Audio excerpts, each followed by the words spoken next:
Hola, ¿qué tal? Buenos días, feliz día del Señor. Yo soy Rodolfo y esto es ¿Tú qué crees? De Laico a Laico, un espacio de evangelización que quiero compartir contigo y que estoy dedicando especialmente a mis nietos. Bendiciones, la paz esté con todos ustedes. Bueno, vamos a continuar con la historia de la iglesia para llegar al siglo IV en los siguientes días y desestimar por completo la leyenda de que Constantino funda la Iglesia Católica y que para algunos protestantes se erige como el primer papa. Pero bueno, vamos a ver el tercer siglo y este siglo se reconoce porque se va a dar al término ya en los últimos años la más cruenta persecución que hubo contra los cristianos, que es la del emperador Diocleciano. Bueno, ¿cómo estaba el mundo en ese siglo? ¿Qué pasó en ese siglo en general? Bueno, el mundo, como hoy, como siempre, ha sido muy violento, fue muy violento también en ese siglo. Se da la aparición del imperio sasánida, que después va a estar en guerra con el imperio romano.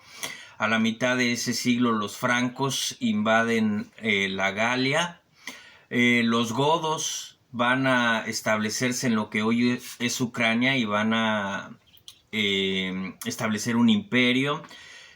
China se divide en 3 reinos en ese momento, en 3 dinastías. Se estima que ahí es donde comienza el imperio japonés en el tercer siglo. En la India, por ejemplo, se termina de escribir el Bhagavad Gita, que después se va a incorporar al Mahabharata, el libro religioso de los hindúes. Se cree que en este siglo el chino Liu Hui hace una aproximación al número pi de 3.1450, o sea, queda muy cercano.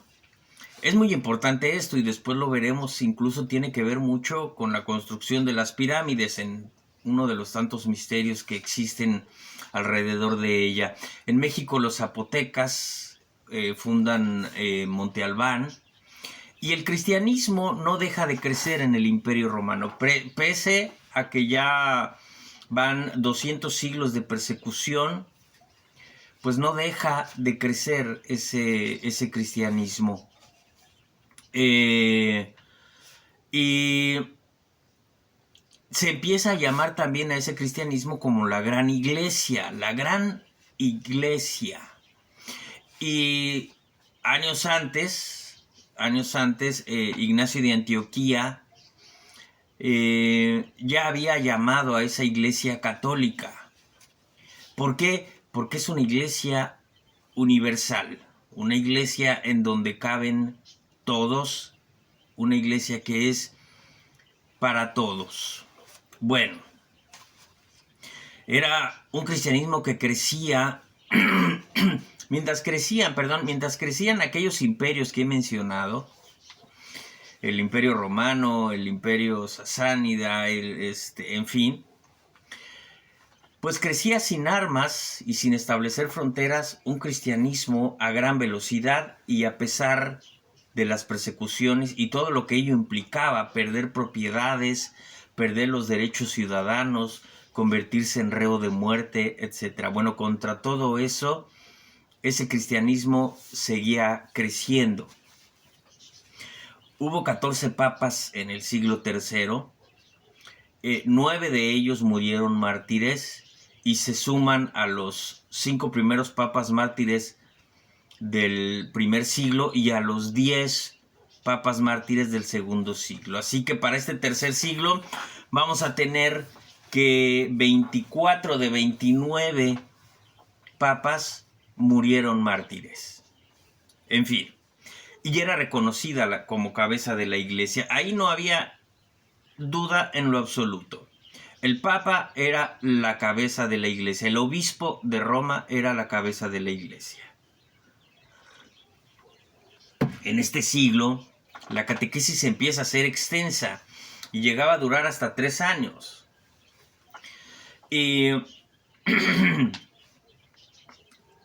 El día de hoy, desafortunadamente, y lo he vivido como catequista, el día de hoy lo que tú ves muchas veces es que los padres quisieran, los papás de los niños, quisieran de verdad que la catequesis fuera rápida. Desafortunadamente, incluso hay ocasiones en donde los sacerdotes se hacen partícipes de ese error. Y por ejemplo, aquí en esta ciudad hay un decreto del arzobispo, del entonces arzobispo Rafael Romo Muñoz. No se ha dicho algo contrario. Y la catequesis debe ser de 2 años para primera comunión y 2 años para confirmación. Y desafortunadamente algunos sacerdotes no hacen caso a este ordenamiento. Y tenemos de repente alguna parroquia que me entero que hace la catequesis en meses. ¿Y qué pasa con este desorden? Los papás de los niños escuchan que en una parroquia no van a ser 2 años, van a ser unos meses, y llevan a los niños hasta allá a hacer los sacramentos. En fin, en aquel entonces, en los inicios del cristianismo, pues esto era tomado en serio, no era poca cosa lo que tenías que valorar, aprender y creer para convertirte en un verdadero cristiano. Un verdadero cristiano que lograba soportar pues el martirio, la pena de muerte. Y bueno, entonces, en aquellos primeros años solo se daban los sacramentos, solo se bautizaba y solo se daba la Eucaristía a quien verdaderamente estuviera preparado al respecto, que tuviera una conciencia plena y tal de lo que iba a recibir. Para esto, por supuesto, se encontraban las 2 disposiciones que menciona San Juan de la Cruz, la de el que va a enseñar, el que va a hablar, y la disposición también del oyente, porque ahora de repente, pues es que la gente no escucha, no quiere escuchar. Y a veces los que intentamos en algún modo pues transmitir lo que hemos aprendido, pues resulta que somos voces en el desierto. La gente está interesada en otro tipo de temas y en otras cosas que no tienen que ver nada con lo que debería de ser más importante en nuestro juicio presente, en nuestro consciente presente, que es la eternidad a la que estamos dispuestos finalmente, porque todo el que muere terrenalmente continúa vivo a través de el alma. Y solo hay 2 caminos después de muerto aquí en la tierra, el cielo o el infierno. En la forma en como tú quieras percibirlos, entenderlos, solo hay 2 caminos, el cielo y el infierno. Y parece que a la gente no le importa, no le interesa en lo absoluto el tema de la eternidad. En fin, el padrino, por supuesto, daba fe cierta, de que aquel que se iba a bautizar, pues tenía los principios elementales y bien entendidos de lo que significaba el Evangelio de Cristo. Pero bueno, ahora, como ya he mencionado, pues el padrino solo termina siendo un adorno en la fotografía. Bueno, lamentable esto, por supuesto, ¿no? Y también entender algo, en estos primeros siglos, el cristiano no era un ser aislado. No se puede, eso no es. Tú no podías imaginar a un cristiano de estos primeros siglos en que hubo persecución, pero es que tú no podías imaginar a un cristiano que no asistiera a la Eucaristía. Y tomar en cuenta algo, ¿no? La iglesia no es el templo, la iglesia no es únicamente el clero, la iglesia somos todos. Y el significado de iglesia es congregar, reunir. Eso es el significado de iglesia. Entonces, impensable suponer que en aquellos primeros siglos, pues la gente escogiera a la carta lo que le viniera bien de la iglesia y lo que no lo desecho. Impensable suponer que en aquellos años alguien iba a decir, pues sí, pero es que yo solamente voy a misa cuando me nace, porque si no, pues no tiene chiste. Hay una verdad en eso, por supuesto. Hay una verdad. Pero el asunto es que la misa no es saber si te nace, en primer lugar. El culto establecido por Dios Padre en el Antiguo Testamento es hasta el fin de los tiempos. Y no es a ver si quieres, en primer lugar. En segundo, el problema que yo veo en esta fórmula de que hay que ir a misa solo cuando te nace, es que el problema es que no te nace nunca. Es que el problema es que a la gente que lo dice no le nace ir a misa. Y cuando va a misa realmente no entiende de qué se trata, no sabe de qué se trata y quiere anteponer su juicio al juicio de la iglesia que tiene más de 20 siglos. Es que a mí me sorprende que a 20 siglos, ya 21, a 21 siglos del cristianismo, a mí me sorprende que todavía haya gente que quiera descubrir algo nuevo. Cuando Cristo fue la última revelación y la doctrina de la iglesia está clara y definida. Pero bueno, si aquellos primeros cristianos hubieran sido como los cristianos del día de hoy, de verdad que la iglesia no hubiera sobrevivido. La verdad que los cristianos no se hubieran mantenido en la fe a pesar de las persecuciones. Había una unidad realmente. Y de hecho quien rompía la unidad cristiana era excluido de la Eucaristía. Era excluido de la Eucaristía. Hoy la iglesia es demasiado grande para ver casos particulares, pero sí entender algo. Todo aquel que niega la verdad de la iglesia automáticamente queda excomulgado late sentencia. Es decir, el Papa no tiene que emitir ningún documento, el Vaticano no tiene que emitir ninguna bula papal para decir que tal persona está excomulgada. Si tú niegas la verdad de la iglesia, entiéndase bien, estás excomulgado late sentencia, y si tú vas en esas condiciones a comulgar, estás agravando tu pecado al máximo nivel. Estás insultando a Dios en su cara. Y lo digo por aquellos católicos, por ejemplo, que están promoviendo el aborto. Gravísimo. Lo digo por aquellos católicos que se la pasan acusando a la iglesia de todo mal. Lo digo por aquellos católicos que exigen que haya mujeres en el sacerdocio. En fin, si tú niegas la verdad de la iglesia, estás excomulgado late sentencia. Y si vas a comulgar en esas condiciones, lo único que estás haciendo es que estás agravando tu pecado. Eso es lo que está pasando. Bueno, volviendo a esos primeros siglos de la iglesia, estamos viendo el tercer siglo. Bueno, aquellos misioneros, aquellos evangelizadores que partían a enseñar el evangelio, pues llevaban un salvoconducto que era firmado por el obispo. Y esto les permitía ser recibidos en casas de los cristianos.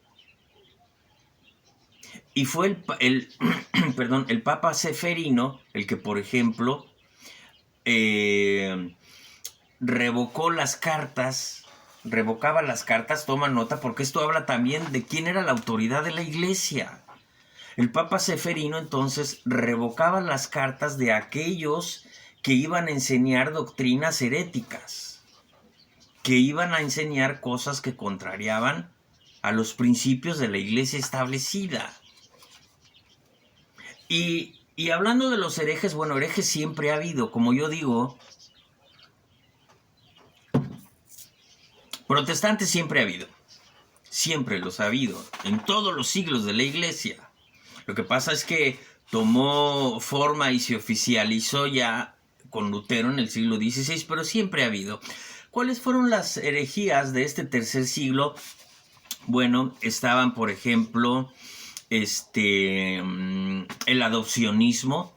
El adopcionismo lo que enseñaba, y esto es triste, es que Jesús, nuestro Señor Jesucristo, no era hijo de Dios, sino que había sido en su condición humana adoptado por Dios para el plan de salvación. Por tanto, nuestro Señor Jesucristo no era Dios. Esto enseñaba el adopcionismo. Estaba también el politeísmo cristiano, es decir, aquellos que comenzaron a decir que había tres dioses, Padre, Hijo y Espíritu Santo, de forma individual.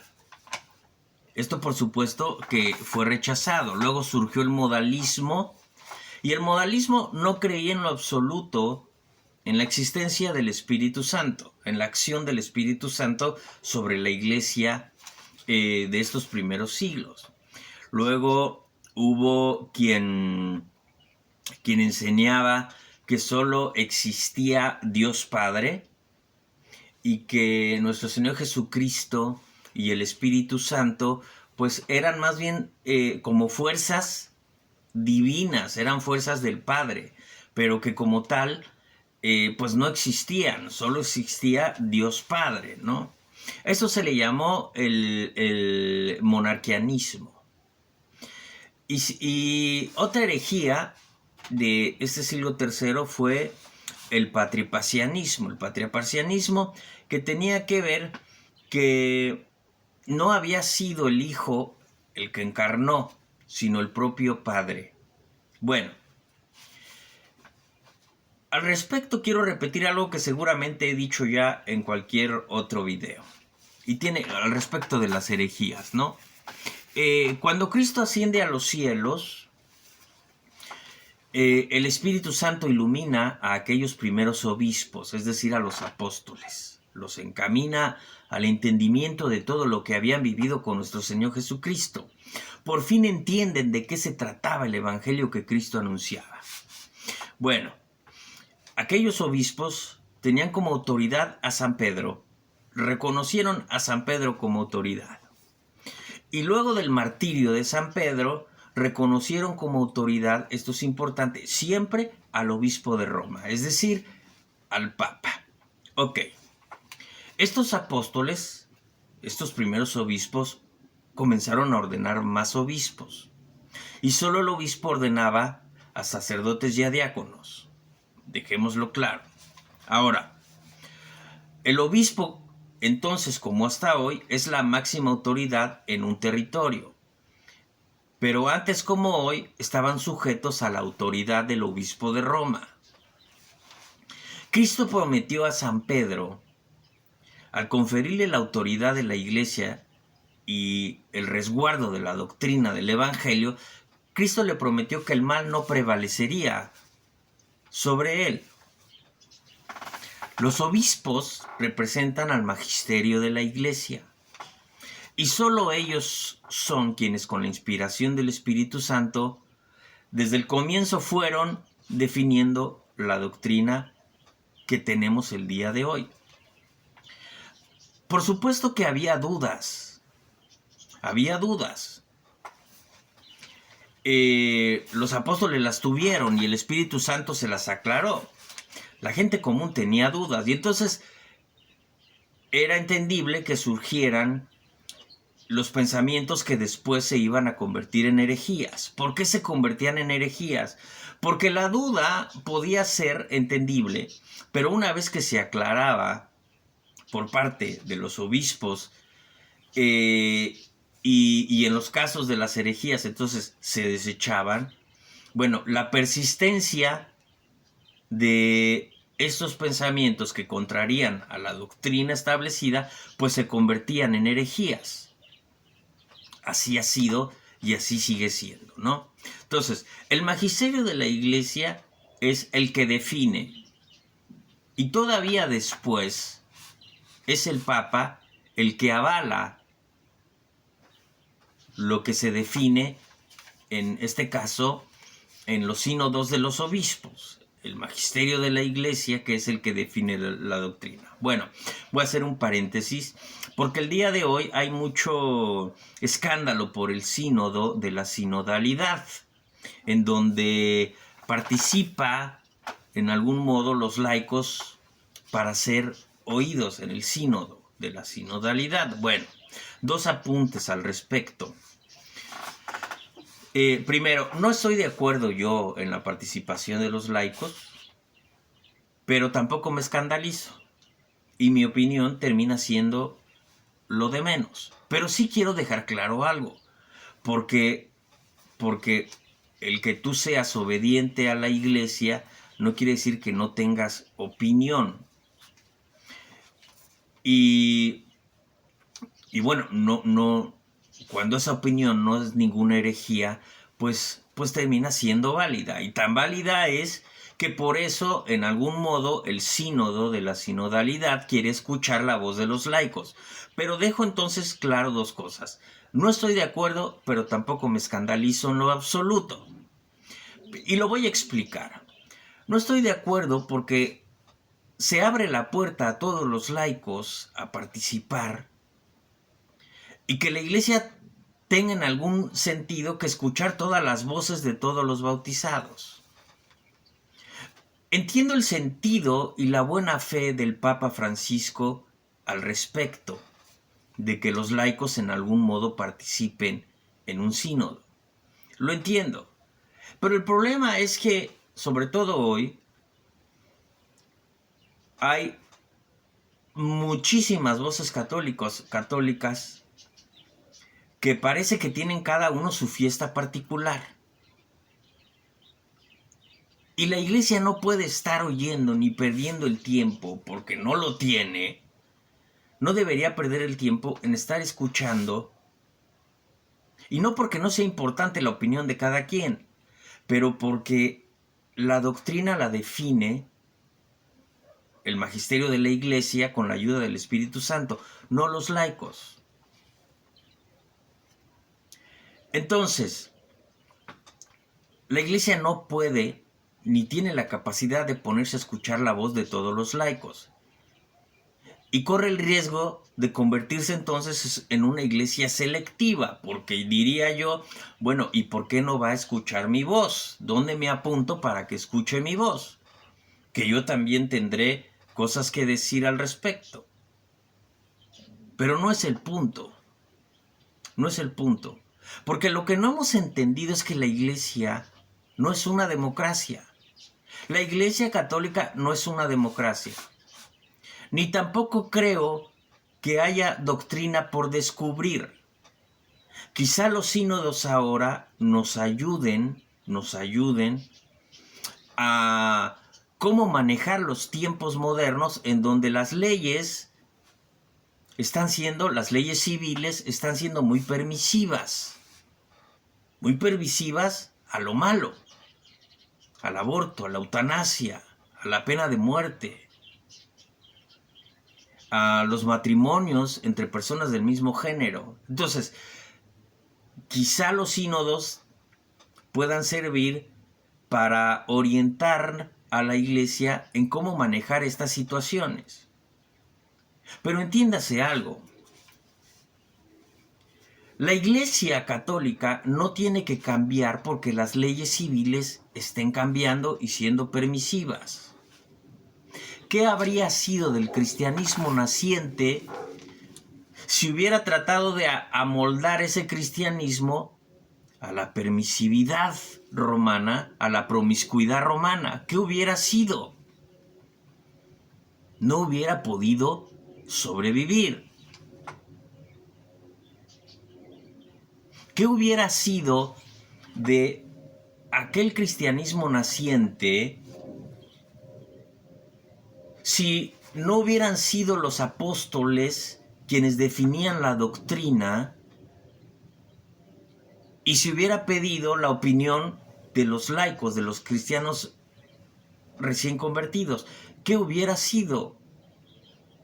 Tenemos claro en Hechos de los Apóstoles y en el primer concilio de Jerusalén, en donde se reúnen los apóstoles en Jerusalén para definir las primeras dudas que surgían, que insisto, eran comprensibles. Y aquellos apóstoles no pidieron la opinión de la gente, se reunieron y ellos definieron la doctrina que tenía que empezar a seguirse, y así se hacía. La iglesia no es una democracia. A la iglesia la cuida el Espíritu Santo, y es el magisterio de la iglesia en donde el Espíritu Santo actúa para la definición de la doctrina. Y esto debe de entenderse. La Iglesia Católica no es una democracia. Y son los laicos los que, si son verdaderos cristianos católicos, deberían entender en base a esto que deberían ser los primeros en apartarse del sínodo y dejar las cosas del sínodo ¿a quién? A los encargados de la Iglesia. Sencillo. Puede ser muy valioso y quizá todo lo que puedan decir los laicos, pues que no tiene que ser error tampoco. Pero la iglesia no es una democracia. Entiéndase bien.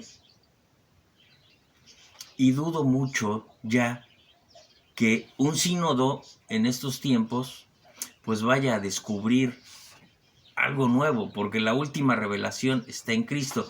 Y los principios católicos tú los encuentras en los primeros siglos que estamos viendo en la iglesia. Ahora, este es el primer punto en donde digo, no estoy de acuerdo. Ahora, no me escandalizo en lo absoluto, no me escandalizo. ¿Por qué? Porque estoy convencido precisamente porque Cristo prometió a Pedro que el mal no prevalecería sobre la iglesia, sobre su doctrina, pues estoy convencido que aunque hubiera muchísimos laicos, el Espíritu Santo va a guiar a los obispos, no a los laicos, a los obispos, a la definición de la doctrina que después tendrá que ser avalada por el Papa. Es decir, no tengo duda en lo absoluto de la acción del Espíritu Santo. No puedo dudar de las palabras de Cristo y no puedo dudar de la acción del Espíritu Santo. Así que puedes llenar un estadio de laicos a la opinión en un sínodo, pero no va a prevalecer el mal. Si lo hubiera, aclaro, si lo hubiera, que no es que tampoco diga yo que porque haya laicos en el sínodo esto está mal. No, entiéndase bien lo que estoy diciendo. Pero bueno, confío en la plena intervención del Espíritu Santo. Esa es la iglesia, así ha sido la iglesia y por eso estoy en la iglesia. ¿Ok? Bueno,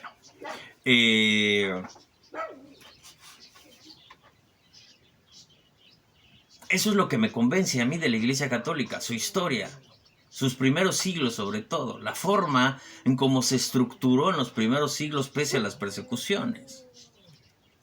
Así es. Una iglesia que es fiel a las enseñanzas de Cristo desde siempre. Una iglesia. No encontré en el protestantismo ninguna secta que fuera fiel completamente a la enseñanza de Cristo. Todo es en base a la interpretación. Todo es en base a la interpretación. Así que bueno, la Iglesia Católica es la única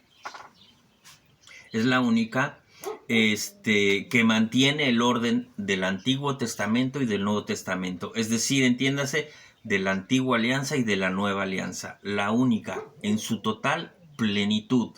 Entiéndase esto. El protestantismo no puede sostenerse por sí solo. No puede. Y tan no puede que necesita estar valiéndose de los ataques a la Iglesia Católica, de mentir sobre la Iglesia Católica, para poder hacerse notar. Sencillo, sencillo. Ellos pueden señalar los yerros humanos que ha habido en la Iglesia Católica, pero mira, te lo aseguro, los yerros humanos de la Iglesia Católica, que no me asustan ni me escandalizan tampoco, porque son yerros humanos, y la verdad de la Iglesia está por encima de ellos, bueno, resulta que estos yerros los vas a encontrar también en el protestantismo. Los mismos.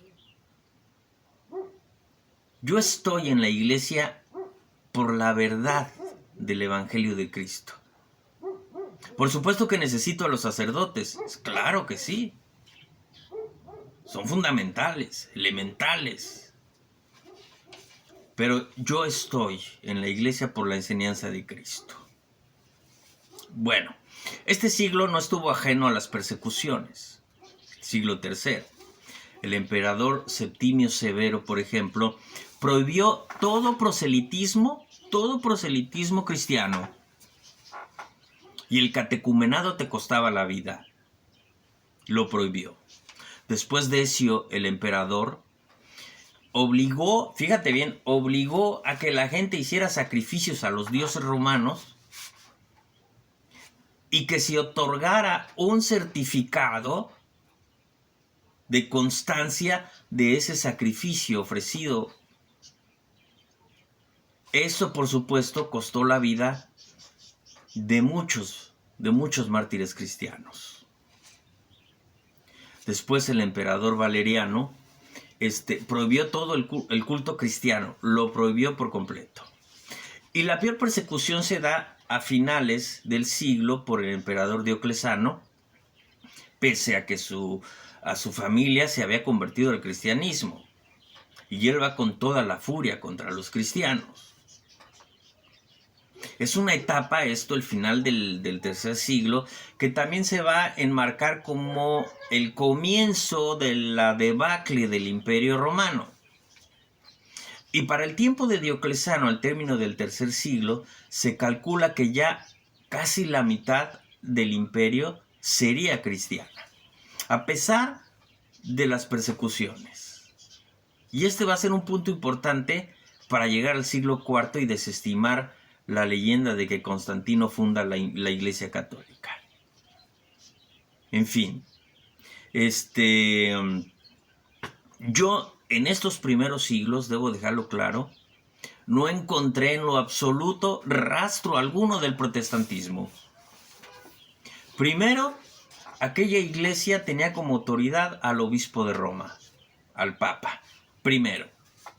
Segundo, yo en serio, no encuentro un vestigio de la sola fe, de la sola Biblia, de la justificación o de ataques de los cristianos a su autoridad al obispo de Roma. No lo encuentro en los primeros 3 siglos que estamos viendo. No lo hay. No lo hay en lo absoluto. Y suma a esto, además, el hecho de que en estos primeros siglos se practicaban los 7 sacramentos. Los 7 sacramentos. Los protestantes de ahora solo reconocen 2. Bueno, se practicaban los 7 sacramentos. Ya lo vimos en el siglo II. Todo esto, y no había duda en lo absoluto, otro punto importante en los primeros siglos.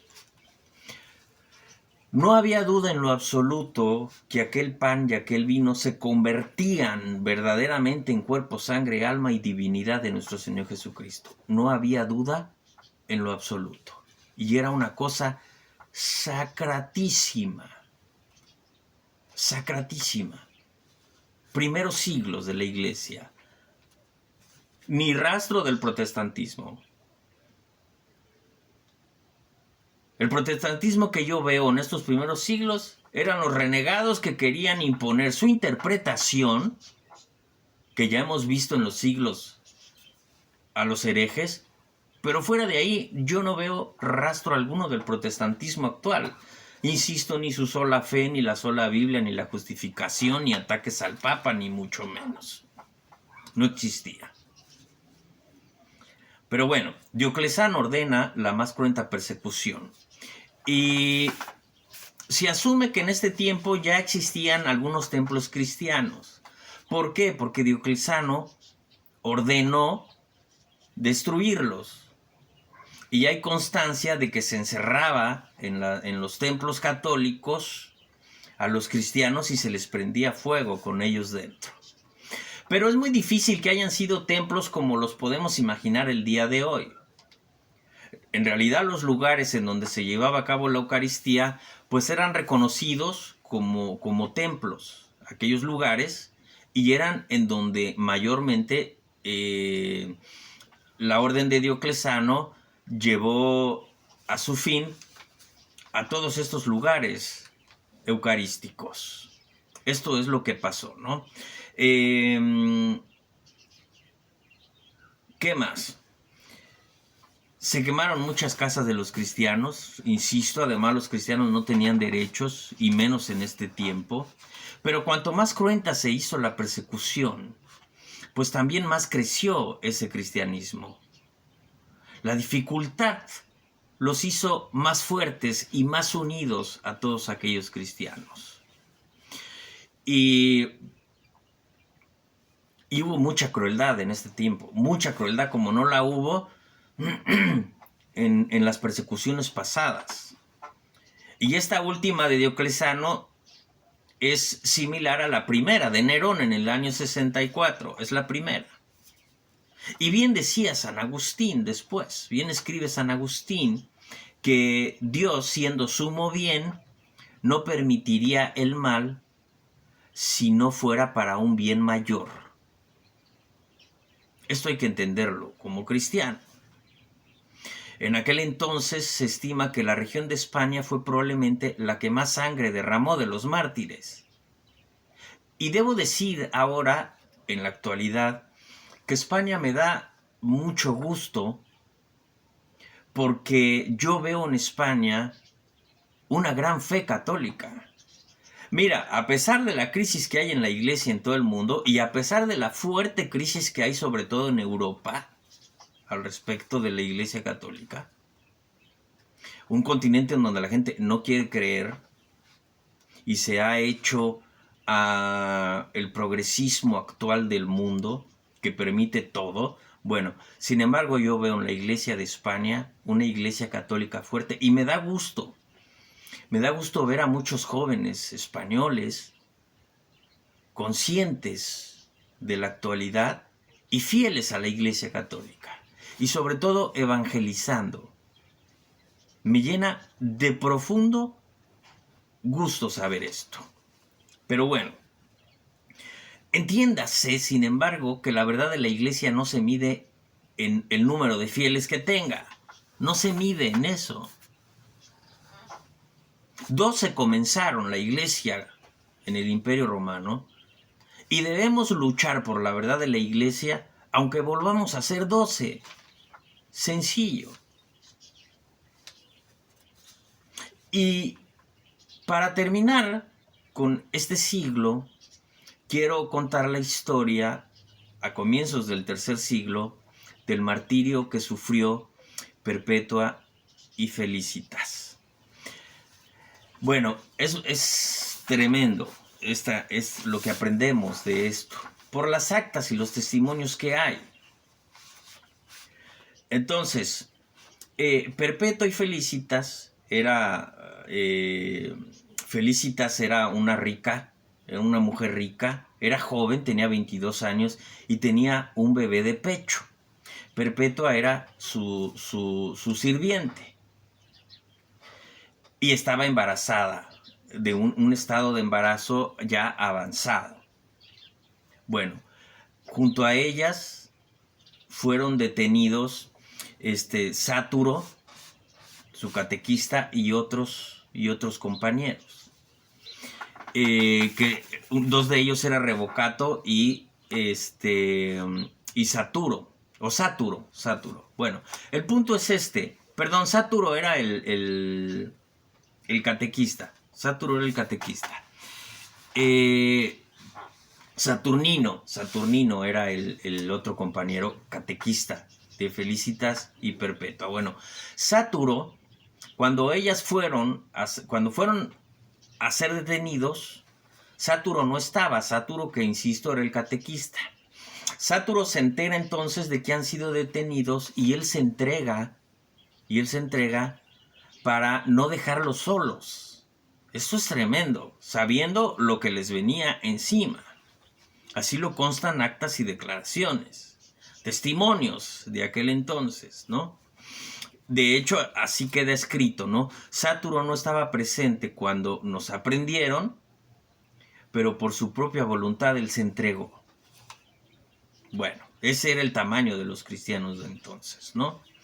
Luego está como cuando van a detener a Perpetua,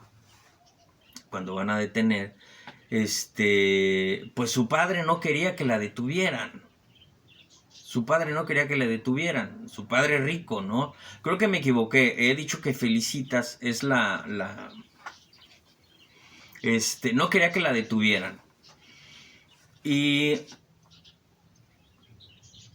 su padre le pide entonces que apostate, que reniegue del cristianismo. Pero ella no quiere hacerlo. Y entonces le dice, padre, ¿ves aquel utensilio que está allá? Sí. ¿Cómo se llama? Un jarrón. Y le dice, ¿puedes darle otro nombre a ese jarrón? No. Dice, es que yo no puedo llamarme de otra forma que no sea ya cristiana. Y el padre se enojó tanto que empezó a maltratarla. Después de esto fueron detenidas.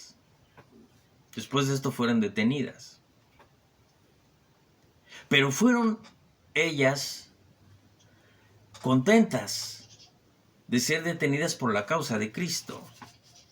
Por supuesto, en la cárcel empezaron a sufrir la crueldad de los romanos, la crueldad de los guardias. Y lo que pasaba en la mente de esta mujer era su bebé que no tenía con ella. Eso es lo que en algún modo la angustiaba, la vida de su bebé. Pero luego tuvo una visión en donde nuestro Señor Jesucristo la aguardaba junto a los demás mártires. Así que llegado el día de la sentencia, pues fueron llevadas primero a su juicio, y en él pues no renegaron de la fe, se reconocieron cristianas y fueron condenadas a muerte. Así llegó el día en donde son llevados a los juegos en donde iban a morir, devoradas por las bestias o muertos por los gladiadores. Los compañeros Saturnino y Revocato pues fueron atacados, cuentan las actas y cuentan los testimonios, fueron atacados por un leopardo y luego un oso terminó con su martirio.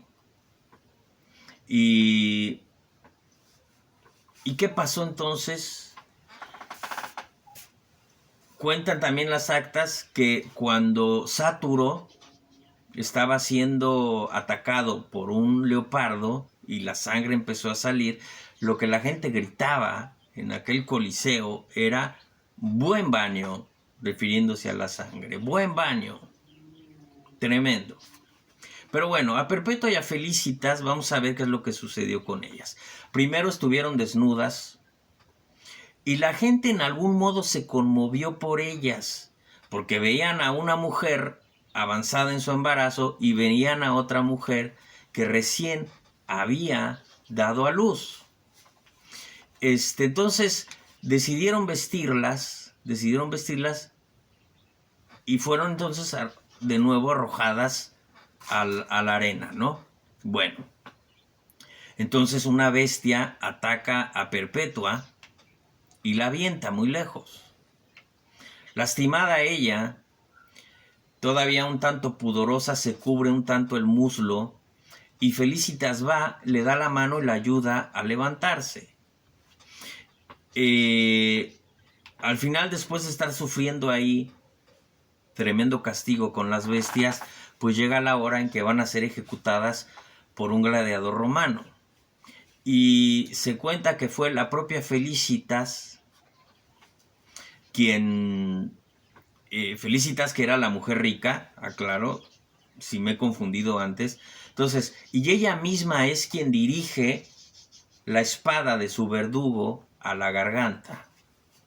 Es decir, no claudicaron en lo absoluto, no renegaron en lo absoluto de su fe. Y las dos murieron como mártires. Y bueno, antes de concluir ya este tercer siglo, solamente dejar claro, surgen en este siglo los primeros apologistas, que eran hombres letrados cristianos que intentaban explicar a los emperadores en qué consistía el cristianismo. Por supuesto no tenían buena respuesta, pero ellos empezaron a defender. Y entre estos grandes apologistas del tercer siglo está San Justino y está Tertuliano. Y quiero, para terminar, citar de los escritos de San Justino cómo explicaba la Eucaristía. Toma nota, por favor, porque esto es importante para poder también hacer a un lado al protestantismo. Decía San Justino, el día llamado del sol, por los romanos, el domingo, el día llamado del sol, los cristianos se reúnen, leen los comentarios de los apóstoles o los escritos de los profetas. El que preside, toma nota, el que preside, el sacerdote, el que preside entonces exhorta a la imitación de las cosas excelsas, de lo que se ha leído, explica, da una homilía. Después dice, nos levantamos, nos ponemos de pie, recitamos y hacemos oración. Después el que preside toma el pan y el vino, lo levanta y hace una oración. La oración consagratoria. Luego dice, ya ese pan y ese vino, eucaristizados, convertidos en cuerpo y sangre de Cristo, se da a todos los presentes. Y se lleva a aquellos que no han podido asistir. Se llevaba, por ejemplo, a las viudas, a los enfermos, si había oportunidad, a los que estaban en las cárceles. Esto es la descripción de la misa actual. Y ya habíamos visto desde el siglo II cómo Ignacio de Antioquía, en algo muy similar, describía la misa. Por eso digo, yo no encuentro el protestantismo en ninguna parte en los primeros 3 siglos. En ninguna parte. Y son los primeros 3 siglos lo que a mí me convence de cuál es la verdadera iglesia. Y como yo siempre digo, y con esto me despido, si así lo hicieron los apóstoles, así lo voy a hacer yo. Terminamos con esto. Pásala bien. Yo soy Rodolfo y esto es Tú qué crees, de Laico a Laico, un espacio de evangelización que quiero compartir contigo y que estoy dedicando especialmente a mis nietos. Bendiciones, la paz quede contigo.